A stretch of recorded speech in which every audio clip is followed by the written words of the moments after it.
gerenommeerde inwoner is van deze streek met een bijzondere status. Burgemeester Riette. Nou.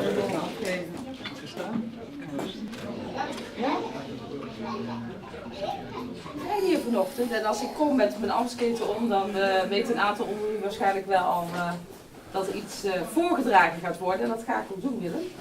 Bij het Klompenhuis levert u tiental jaren een grote bijdrage aan de Nederlandse cultuur, middels het verkopen van klompen als blijvend souvenir aan Sluis. Galerie De Ouverture, met de vele wisseltentoonstellingen van gerenommeerde of minder bekende kunstenaars en eigen werk, draagt bij aan het betrekken van bewoners en bezoekers bij een leefbare en vitale plattelandsgemeente. Gedurende de periode 2000-2002 was u voorzitter van Dorpsblik Sluis. In 2002 was u medeoprichter van de Stadsraad in Sluis. U bent zonder twijfel een man met een hart voor de gemeenschap.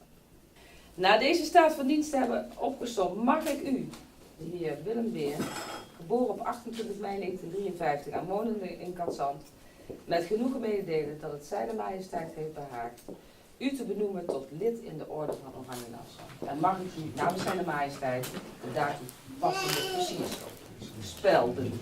Ik zou graag een groot applaus willen.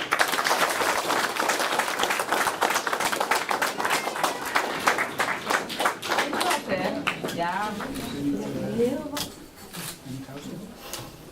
Oh, ik ga het pakken. ja, dat hoeft helemaal niet. Dan mag jij best geëmotioneerd over zijn, ga je zien. Hartelijk. Ik mag namens de gemeente doen. Ik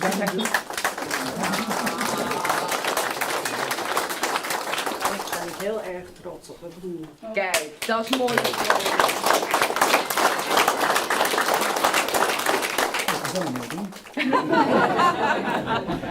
Hij is je van harte gegund. Ja, dankjewel. Ja.